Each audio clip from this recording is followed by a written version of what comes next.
El día de hoy vamos a ver el tema de metabolismo de los lípidos. Este tema es el primero del tercer parcial del curso de bioquímica de la Facultad de Medicina. Primero que nada, vamos a entender qué son los lípidos. Los lípidos son un gran conjunto que integran moléculas de naturaleza de tipo hidrofóbicas. Debo mencionar que así es como lo marca el libro, sin embargo es una verdad a media, debido a que hay lípidos con naturaleza anfipática, y esto lo recalqué muy bien en mi curso diario, donde por ejemplo tenemos los fosfolípidos, que son un tipo de lípido que tiene una naturaleza de tipo anfipática. ¿Qué quiere decir anfipática? Muy fácil. Una molécula de naturaleza anfipática es aquella que tiene una porción hidrofílica, o sea, que puede interactuar con el agua, y una porción hidrofóbica, o sea, que puede interactuar con un medio de grasas. Otras características que tenemos que entender de los lípidos es que debido a su naturaleza, estos no pueden andar o no pueden estar interaccionando con el medio debido a que nuestra mayor composición está dada por agua. Entonces, como acabo de mencionar, hidrofóbico es aquellas que no se van a estar llevando o no van a poder tener una interacción en la fase acuosa con las grasas. Entonces, ¿qué pasa, chicos? Las grasas o los lípidos propiamente se tienen que encontrar en compartimentos. Es muy importante. ¿Cuál es el principal compartimento donde se almacenan las grasas? El tejido adiposo. Va a ser el que se va a encargar principalmente de almacenar todos aquellos lípidos que posteriormente nosotros podamos necesitar, ¿ok? Otra también que tenemos que saber es que algunos lípidos, o la mayoría de ellos, que van a estar transportándose tanto en la circulación portal, que es la circulación de la irrigación hepática, como la circulación sanguínea, van a ser transportados ¿por qué? Por proteínas. Entonces tenemos que entender que los lípidos son transportados en la circulación por proteínas. ¿De qué tipo? Principalmente la albúmina y algunas lipoproteínas. Otra característica y la principal función que tienen los lípidos es que nos van a proporcionar ¿qué? Energía. Son la principal fuente de almacenamiento de energía. ¿Y a qué me refiero con esto? En el anterior video que grabé de carbohidratos les dije, la principal molécula que nuestro cuerpo utiliza como primera elección para obtener energía, que obviamente habíamos dicho y mencionado que la energía es ATP, ¿verdad? La moneda energética, eran los carbohidratos. Y sí, chicos, está claro que así lo es. La primer molécula que nuestro cuerpo utiliza para obtener energía son los carbohidratos. Sin embargo, la principal fuente donde almacenamos o en la forma que se almacena energía en nuestro cuerpo es en los lípidos. ¿Cuál forma, chicos? Triacilgliceroles, porque así como acabo de mencionar que hay diferentes lípidos, la principal forma o el principal lípido que es el encargado de almacenarse es triacilgliceroles, antes mal llamados triglicéridos. Aparte de la obtención de energía, también tenemos hormonas esteroideas. También obtenemos, aparte de hormonas esteroideas, vitaminas liposolubles, por ejemplo, que si bien las vitaminas son moléculas esenciales, ya que no las podemos sintetizar, pues son de naturaleza ¿qué? De naturaleza lipídica o hidrofóbica, ¿ok?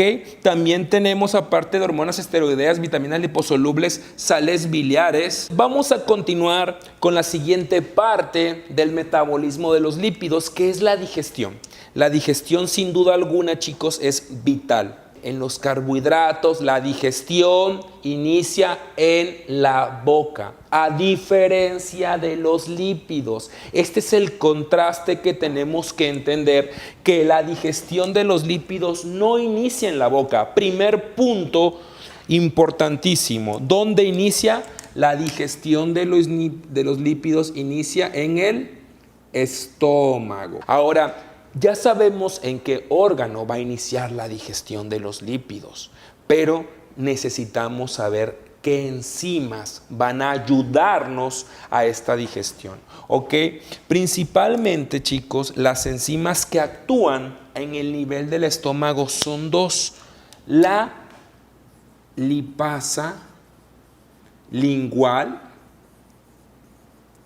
y la lipasa gástrica. La lipasa lingual como la lipasa gástrica son las dos primeras enzimas que van a actuar en el estómago y que van a ayudarnos ¿a qué? A la degradación principalmente de los lípidos. Estas lipasas, chicos, son estables a pHs ácidos. ¿A qué me refiero? A un pH similar de 4 a 6. Esto es muy ácido, realmente puede ser más ácido, recordando que el pH del estómago se encuentra en 1.52. Entonces, quiere decir que estas enzimas no se desnaturalizan en el estómago, al contrario, ¿no? Se encuentran estables. Es el primer punto de la digestión en el estómago y son las primeras enzimas. Voy a hacer un énfasis en algo que tienen que saber como futuros médicos, ¿ok?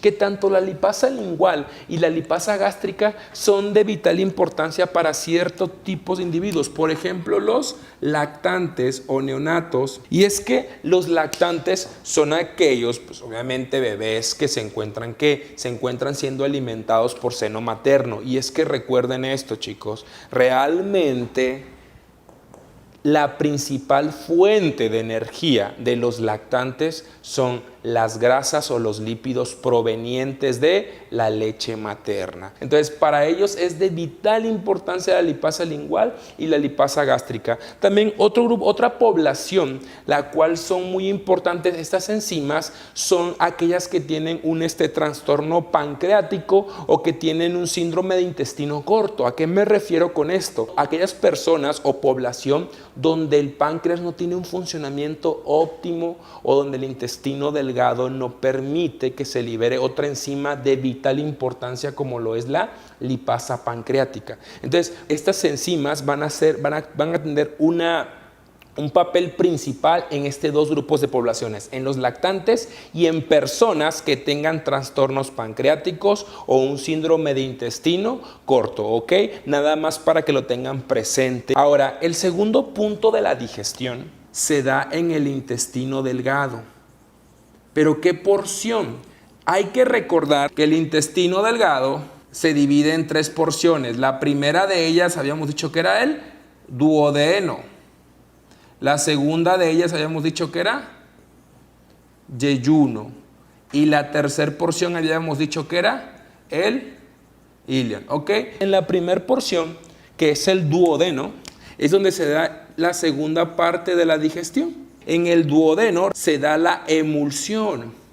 Y es que la emulsión es un proceso que va a permitir que la fase acuosa del intestino delgado, con la naturaleza hidrofóbica de los lípidos, me permita dar una mayor área de absorción para que sí puedan actuar con mayor eficacia las enzimas para degradar propiamente a los lípidos. Se encuentra principalmente conformado por 2 mecanismos que la componen. ¿Cuáles son esos mecanismos? Muy fácil. El primer mecanismo van a ser las sales biliares y el segundo mecanismo es el peristaltismo. Ahora, ya les mencioné que la emulsión es un proceso que nos va a ayudar a la absorción de los lípidos. Las sales biliares son moléculas de naturaleza anfipáticas, derivadas de la molécula de colesterol. Entonces, primero que nada, las sales biliares ya sabemos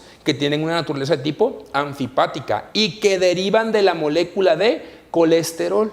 Muy importante. ¿Por qué son esos 2 puntos? ¿Por qué mencioné primero la naturaleza y no mencioné primero de quién deriva? Porque lo que en este momento me importa es saber qué tipo de naturaleza es. Y es que las sales biliares, como son anfipáticas, quiere decir que tienen una porción hidrofílica, o sea que pueden interactuar con la fase acuosa del intestino delgado, y una porción hidrofóbica, o sea que pueden actuar con los lípidos. Y esa es la principal función de las sales biliares. Con su acción detergente ayuda a que los lípidos, la fase hidrofóbica, se una a la fase acuosa del intestino delgado. Y el otro componente que integra a la emulsión, al proceso de emulsión, es el peristaltismo. Son las contracciones involuntarias del músculo liso del intestino delgado en este caso. ¿Sí me explico? Después de que se da la emulsión, chicos, en el duodeno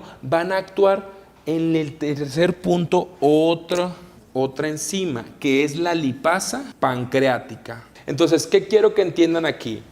La lipasa pancreática, como su nombre lo dice, ¿de dónde creen que viene? Del páncreas, ¿ok? Es muy sencillo entenderlo.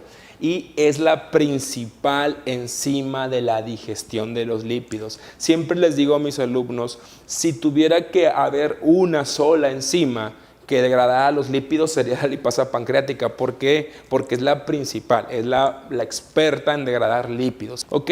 Y es que la lipasa pancreática, ya que deriva del páncreas, pues obviamente se encarga de degradar, ¿qué? De degradar principalmente, chicos, principalmente a los triacilgliceroles. ¿Qué hace con los triacilgliceroles? Pues, como su nombre lo dice, se encuentran conformados por ¿cuántos ácidos grasos? Se llama triacil. Pues por 3 ácidos grasos y una molécula de glicerol. Entonces, teniendo en cuenta eso, sabemos que se pueden convertir en algo llamado 2-monoacilglicerol, que no es más que un ácido graso unido a la molécula de glicerol y la liberación de 2 ácidos grasos.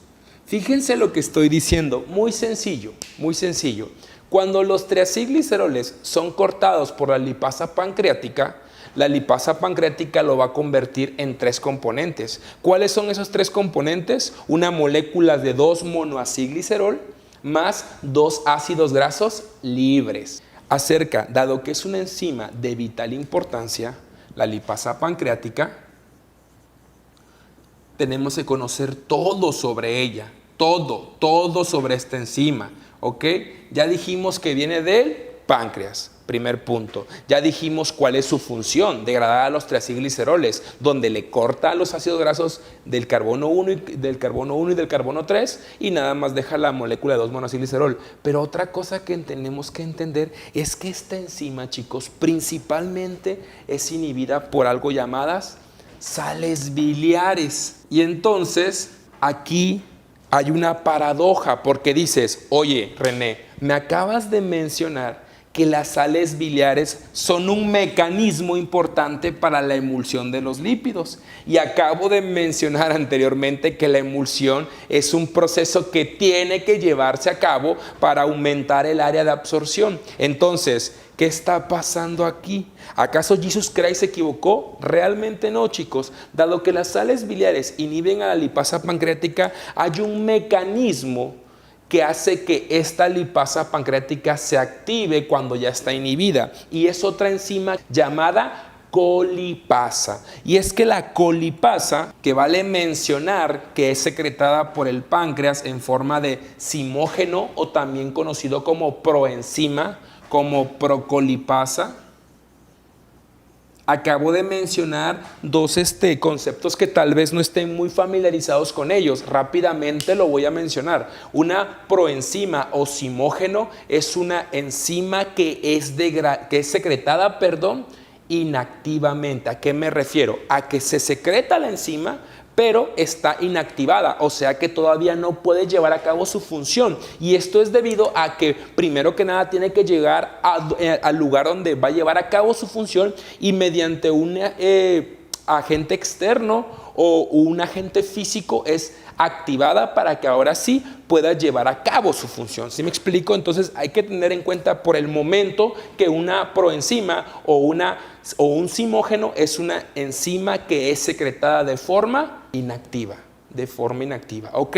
Como la colipasa es secretada por el páncreas en forma de procolipasa, aquí hay que preguntarnos, bueno, René, sí, ya sé que es inactiva. ¿Quién la va a activar? Sencillo. La tripsina es la enzima activa. Retomando el punto principal, la colipasa es la enzima que activa a la lipasa pancreática. ¿Para qué? Para que no se encuentre inhibida por las sales biliares. Las sales biliares sin duda alguna inhiben ¿a quién? A la lipasa pancreática, la inhiben. Pero la colipasa la reactiva. o la desinhibe, o la activa propiamente. ¿Sí me explico? Esto nada más aplica para los triacilgliceroles. Otro de los principales lípidos que se encuentran en la digestión o en la dieta es el colesterol. El colesterol sí se absorbe directamente, ya que es una molécula, chicos, de 27 carbonos. Sin embargo, hay otro llamado ésteres de colesterilo. Y aquí es donde quiero hacer énfasis, en los ésteres de colesterilo. Primero que nada, hay que entender algo. Los ésteres de colesterilo, ¿qué son? ¿En qué se diferencian de el colesterol? ¿Ok? Un éster de colesterilo no es más que una molécula de colesterol más ácidos grasos. Así de fácil, así de sencillo, chicos. O sea, hace que los ésteres de colesterilo son una molécula compuesta por dos componentes. Una molécula de colesterol más ácidos grasos. Puede ser uno, puede ser más de uno. ¿Sí me explico? Y así, de esta forma sabemos que, ok, René me acaba de mencionar que nuestro intestino no puede absorber moléculas complejas y el éster de colesterilo pues es una molécula compleja, como lo pueden ver, debido a que está compuesta por dos componentes, ¿ok? Entonces, ¿qué tiene que pasar? Tenemos que cortar, tenemos que degradar. Realmente voy a hacer nada más un énfasis en algo que tienen que saber como dato. La mayoría del colesterol que consumimos en la dieta, chicos, es de forma libre, o sea, colesterol simple. Lo llamamos colesterol no esterificado. Podemos clasificar al colesterol de dos maneras. La forma no esterificada, también conocida como forma simple, y la forma esterificada, ¿ok? ¿Cuál será la forma esterificada? Pues la que está conjugada, la que no es simple, o sea, los ésteres de colesterilo. Ahora, ¿qué enzima vamos a necesitar para degradar a los ésteres de colesterilo y para que se puedan absorber? Muy sencillo. Esta enzima se llama hidrolasa de ésteres de colesterilo. ¿Ok? La hidrolasa de ésteres de colesterilo. También conocida en algunos libros como colesterol esterasa. Esta enzima lo que hace es cortarle al colesterol los ácidos grasos para así liberar colesterol y así liberar ácidos grasos libres. Otro de los lípidos más abundantes en la dieta son los fosfolípidos, chicos. Entonces ya tenemos a los triacilgliceroles, ya tenemos a los ésteres de colesterilo, el colesterol. Ahora vamos por el último, que son los fosfolípidos. Y es que los fosfolípidos, ya había mencionado anteriormente, que los fosfolípidos eran unos lípidos de naturaleza anfipática, debido a que tienen una porción hidrofóbica y una porción hidrofílica, ¿ok? Entonces los fosfolípicos principalmente, chicos, son degradados por una enzima llamada fosfolipasa A2. ¿Por qué tenemos que degradar al fosfolípido? Muy sencillo, porque el fosfolípido también es un lípido compuesto por dos ácidos grasos y un alcohol. Nuestro intestino nunca va a absorber moléculas complejas, ¿ok? Que les quede claro nada más ese punto. Entonces la fosfolipasa lo que va a hacer es principalmente cortarle un ácido graso de los dos que tiene y lo va a dejar como cual. Voy a hacer la reacción nada más para que lo entiendan aquí. Fosfolípido le corta la fosfolipasa y deja ¿qué? Comúnmente va a dejar algo llamado lisofosfolípido. El lisofosfolípido es el producto de la fosfolipasa A2 cuando lo degrada, más un ácido graso. Entonces, en resumidas cuentas, en el intestino delgado se dieron el uso de tres enzimas. Lipasa pancreática, que principalmente degrada ¿a quién? A los triacilgliceroles, cortándole dos de sus tres ácidos grasos, que le corta el ácido graso en la posición de carbono 1 y 3.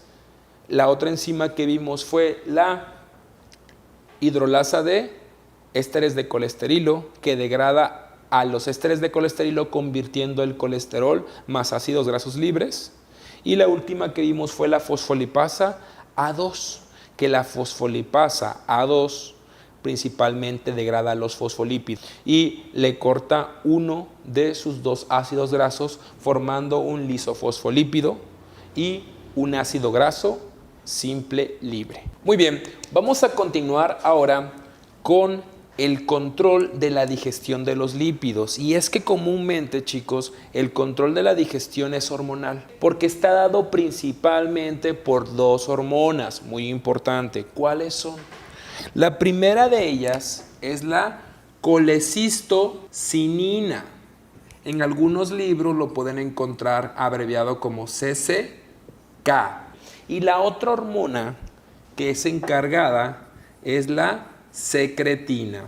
La colecistocinina, como la secretina, son las hormonas encargadas del control de la digestión de los lípidos. Tenemos que saber de dónde viene y cuál es su principal función.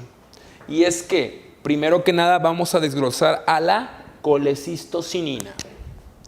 La colecistocinina es una hormona. Antes que continúe con esto, chicos, déjenme hacer un pequeño paréntesis para explicar algo. Siempre que yo mencione hormona, me estoy refiriendo a un mensajero químico. ¿Ok? ¿A qué me refiero con esto? A que una hormona es una molécula que puede tener diferentes tipos de naturaleza, como lo son lipídicas, como lo son proteicas, como lo son aminoácidos, glucopéptidos, pero lo más importante es su función, que las hormonas siempre son mensajeros químicos. ¿A qué me refiero con esto? Me estoy refiriendo a que llevan un mensaje a ciertas células, a cierto tejido, a cierto órgano, para que pueda llevar a cabo cierta función. Entonces, continuemos. La colecistocinina es secretada por los enterocitos del duodeno y del yeyuno. ¿Cómo es que los enterocitos, que es una célula intestinal, cuando llega una gran cantidad de lípidos o de proteínas al intestino delgado, eso hace que los enterocitos del duodeno y del yeyuno secreten a este? ¿Con qué función? ¿Cuál es la finalidad de que los enterocitos del duodeno y del yeyuno secreten colecistocinina? Principalmente tres funciones. La primera función es que induce a la vesícula biliar a que se contraiga. Entonces, pensemos, suponiendo que no sepamos lo que es la vesícula biliar, yo lo voy a ejemplificar. Muy sencillo, chicos. Imagínense que la vesícula biliar es una bolsita que contiene, ¿a quién creen? Pues a las sales biliares, a la bilis. Entonces, imagínense como un globito lleno de agua la vesícula biliar. Que es que el agua, el globo es la vesícula biliar. El agua son las sales biliares. Si yo aprieto el globo, ¿qué va a pasar, chicos? ¿Qué va a salir del globo? ¿Qué va a salir? ¿Qué va a escapar? Pues sales biliares. Entonces, la primera función de la colecistocinina es que induce a la vesícula biliar que se contraiga con la finalidad de que secrete sales biliares. ¿Hacia dónde? Hacia el duodeno, para que se pueda dar el proceso de emulsión. Primer punto. Segundo punto, segunda función, induce al páncreas exócrino a que secrete enzimas. Segunda función, chicos. ¿Qué quiere decir? Que también este mensaje le llega al páncreas y le dice, ¿sabes qué, páncreas? Necesito a tu porción exócrina que secrete enzimas porque nos está llegando una gran cantidad de lípidos. Principalmente, ¿qué enzimas? Enzimas que degraden a los lípidos. ¿Sí me explico? Como la lipasa pancreática. Tercer función. La tercera función, chicos, es que inhibe la motilidad del estómago. ¿Qué es motilidad? Movimiento. Esas son las tres funciones, chicos, de la colecistocinina. Ya sabemos de dónde viene, ya sabemos qué es y ya sabemos cuáles son sus principales funciones. ¿Ok? Vamos con la siguiente. La siguiente hormona que actúa en el control de la digestión es la secretina, secretada por los enterocitos del duodeno, al igual que la colecistocinina y del yeyuno. Y solamente vamos a ver una función, su principal función. La principal función de la secretina es inducir al páncreas a que secrete un jugo rico o un jugo con mucho bicarbonato. Y es que hay que entender algo, chicos. El bicarbonato tiene un pH alcalino, o sea, básico. Cuando el bolo del estómago llega al duodeno, o sea, a la primera porción del intestino delgado, ese bolo alimenticio está empapado en ácido clorhídrico o también conocido como ácido gástrico. Entonces, ese ácido obviamente pues afecta o daña el epitelio del intestino delgado. Ese ácido es el que induce a que los enterocitos del duodeno y del yeyuno secreten a la secretina. Dicen, ¿sabes qué? Este pH del estómago, este ácido gástrico está quemándonos. Hay que secretar secretina. ¿Con qué fin? Con que la secretina le lleve un mensaje al páncreas y le diga, ¿sabes qué? Necesito que secretes un jugo rico o un líquido rico en bicarbonato, neutralice con su pH alcalino o básico al pH ¿qué? Al pH ácido proveniente del estómago, para que de esta manera se dé una cancelación y así no afecte este pH ácido al epitelio del intestino delgado. Esa es su principal función. Hasta aquí vamos a ver el control hormonal de la digestión de los lípidos, ¿ok? Ahora vamos a pasar a otro tema. Comúnmente los productos finales de la digestión son tres. Los ácidos grasos libres, que ya había mencionado que pueden ser de cadena larga, mediana y corta, el colesterol y la degradación de los fosfolípidos, que son los lisofosfolípidos. Como también voy a agregar otro de importancia, que es el 2-monoacilglicerol. Entonces, estos son los productos finales o las moléculas simples que ahora sí van a poder ser absorbidas por los enterocitos. Enterocitos localizados ¿dónde? En el yeyuno. Pero resulta que para que puedan ser absorbidos tienen que formar una estructura llamada micela. ¿A qué me refiero con eso, chicos? Una micela es una estructura que se forma cuando se juntan en conjunto todas estas moléculas de la siguiente manera. La porción hidrofóbica siempre se va al centro. La porción hidrofílica se va a la periferia, permitiéndome así que la micela tenga una estructura externa que le permita interactuar con el medio acuoso ¿de quién? Con el medio acuoso del intestino. Y así poder, chicos, orientarse hacia dónde? Orientarse hacia la porción de absorción, que es el borde en cepillo, que es la porción del epitelio digestivo llamado borde en cepillo, donde se da la absorción de estas moléculas simples, ¿ok? Ya que llevamos a cabo la degradación de todos los lípidos complejos, se obtienen estas moléculas simples. Imagínense que son cuadritos los enterocitos del intestino delgado. De esta forma, ¿ok?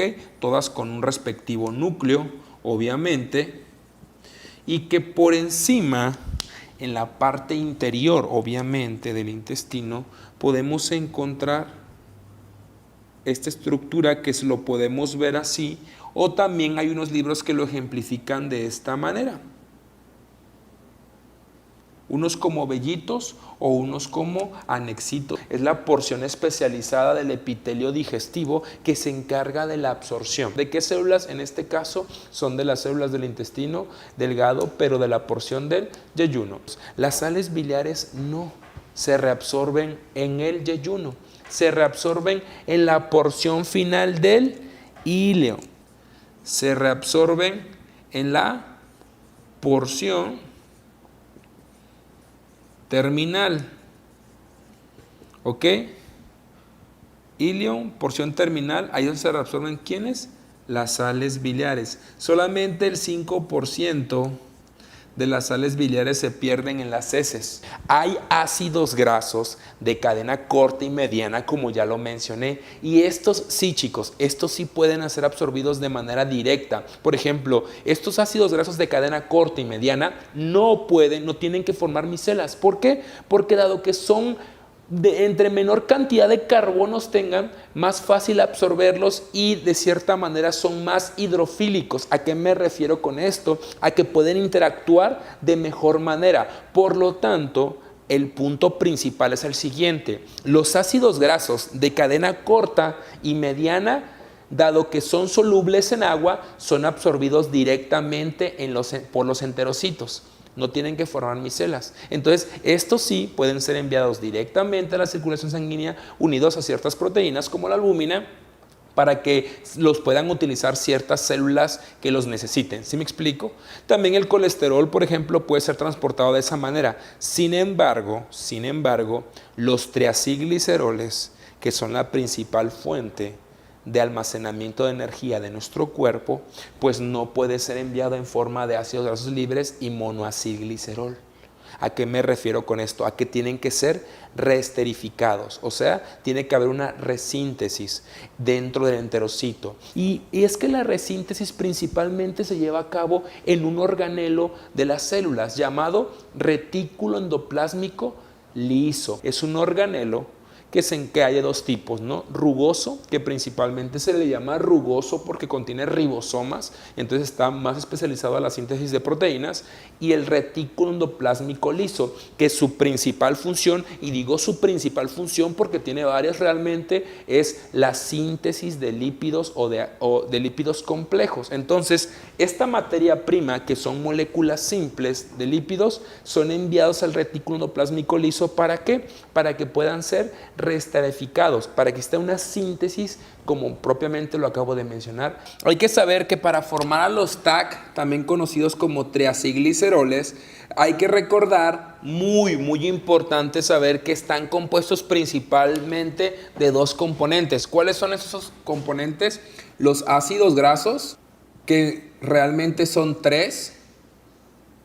Este es el primer componente. Y una molécula ¿de qué? Una molécula de glicerol. ¿Qué tenemos ahorita como materia prima para formar los triacilgliceroles y puedan ser transportados por la circulación sanguínea?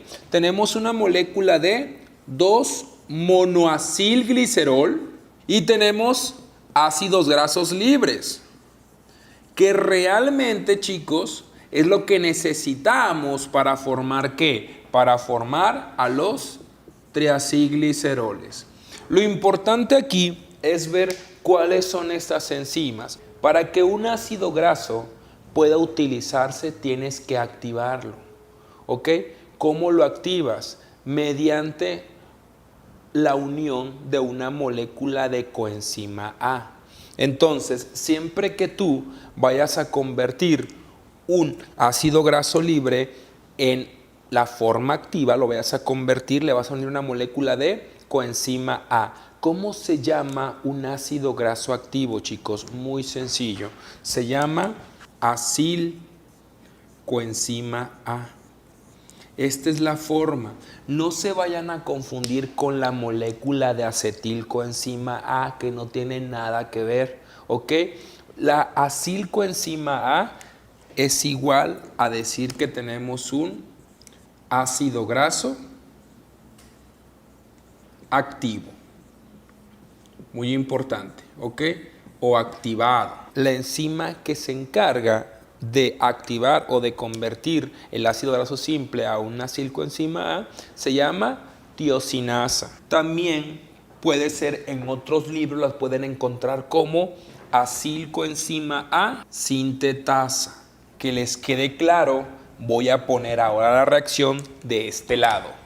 El ácido graso se convierte a acilcoenzima A mediante la enzima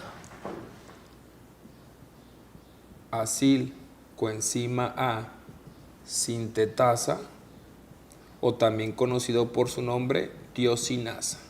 Ya que tengo ácidos grasos activados, o sea, ya que tengo acilcoenzima A, ahora sí puedo formar o añadírselos a otra molécula, que es la molécula de monoacilglicerol, el 2-monoacilglicerol, que es la siguiente reacción que va a pasar. Cuando yo uno una molécula de 2-monoacilglicerol, esta es un ácido graso unido a una molécula de glicerol, pero como tiene 3 ácidos grasos, necesito otros 2. ¿Cómo lo vamos a hacer, chicos? Muy sencillo. Más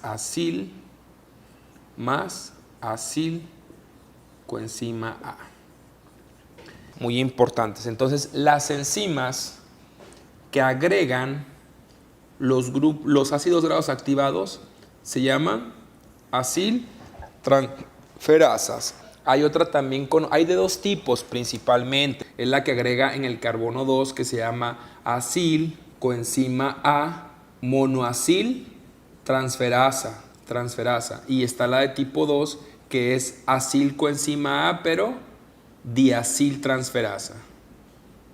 Acilcoenzima A diaciltransferasa. ¿Ok? Teniendo en cuenta que no solamente vamos a formar triacilgliceroles, ¿no? Sino también vamos a formar ¿qué?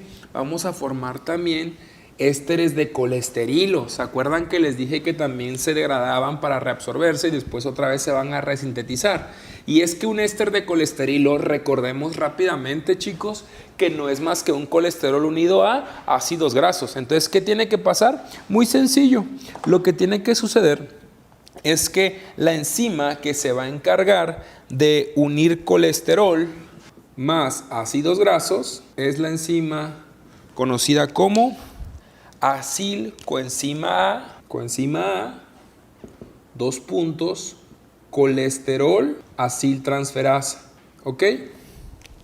Esta es la enzima que se va a encargar de unir colesterol más ácidos grasos para formar posteriormente ¿qué? Pues ésteres de colesterilo. Por último, el último lípido que se va a resintetizar o que se va a reesterificar son los fosfolípidos. Y para formar fosfolípidos tenemos que unir una molécula de lisofosfolípido más ácido ¿qué? Más un ácido graso activo o activado para formar propiamente fosfolípidos. ¿Ok? Esta enzima, su nombre nada más va a ser aciltransferasa. Recordando siempre, chicos, que siempre que se da la digestión de los lípidos en el intestino delgado, se van a volver a ¿qué? A reesterificar, a resintetizar dentro de los enterocitos para poder así ahora ser transportados mediante la circulación portal. Kilomicrón es la estructura proteica que vamos a ver y que es pregunta de examen, ¿ok? ¿Qué es el kilomicrón? Es una lipoproteína, un primer punto. Es una lipoproteína que me ayuda a transportar principalmente los triacilgliceroles exógenos, o sea, los que vienen de la dieta, de la alimentación, y los ésteres de colesterilo, o sea, la molécula de colesterol asociado a ácidos grasos. Resulta que hay una enzima en los capilares de ciertos tejidos, de ciertas células. ¿Qué capilares? Capilares o células musculares adipocitos y células de músculo cardíaco. Resulta que estos tres tipos de células, chicos, tanto las musculares de esquelético, adipocitos y musculares cardíacos, sintetizan una enzima llamada lipoproteína lipasa, abreviada como LPL. ¿Qué hace la lipoproteína lipasa o lipoproteína lipasa? Muy sencillo, chicos. Es una enzima que es sintetizada por las células del músculo adipocito, músculo esquelético, adipocito y músculo cardíaco, pero que se deposita principalmente ¿en dónde? Acabo de mencionarlo, se deposita principalmente en las células endoteliales de los vasos sanguíneos que se encuentran en estas células o en estos tejidos. Entonces, ¿qué va a hacer esta enzima? ¿Por qué la mencionas? Siempre les digo a mis alumnos, esta enzima es como una rasuradora. Cuando el kilomicrón pasa por estos vasos sanguíneos, por estos capilares, lo que hace esta enzima es cortarle a los triacilglicerol. Entonces, ¿de qué forma los corta? Muy sencillo. Los corta en ácidos grasos y en molécula de glicerol. Las células de los adipocitos y las células del músculo cardíaco pueden alimentarse de esos ácidos grasos, llevándolos a una oxidación y obteniendo propiamente energía a partir de estos ácidos grasos. La pregunta es, ¿qué va a pasar, René, con el glicerol? ¿Qué va a pasar con el ácido graso? ¿Y qué va a pasar con el kilomicrón, ya que la lipoproteína lipasa degradó sus triacilgliceroles? Que el glicerol, lo que pasa con él es que se dirige principalmente al hígado. Y es que en el hígado hay una enzima que se llama glicerol sinasa, y esto lo que hace es convertir a glicerol sinasa en otra molécula que sirve para que intervenga indirectamente en la glucólisis, ¿ok? Y vuelve a reutilizarse. El glicerol siempre va a ir a parar al hígado, donde es fosforilado y pues forma directamente triacilglicerol, que puede utilizarse como un intermediario de la glucólisis. Puede suceder que el kilomicrón, ya que está degradado, tiene que degradarse o reutilizarse, una de dos. ¿Cuál va a ser el órgano que se va a encargar de esta función? El hígado, chicos. El hígado, el kilomicrón, cuando ya hizo todo su trabajo, el kilomicrón cuando ya recorrió toda la circulación sanguínea y ya le quitaron todos sus triacilgliceroles, pues obviamente va a ir a parar ¿a dónde? Al hígado. Y en el hígado va a ser reutilizado, va a ser desamblado. El glicerol comúnmente se va al hígado, donde va a ser fosforilado por la enzima glicerol sinasa para formar un intermediario de la glucólisis y pues se puede podamos utilizarlo para obtener posteriormente energía.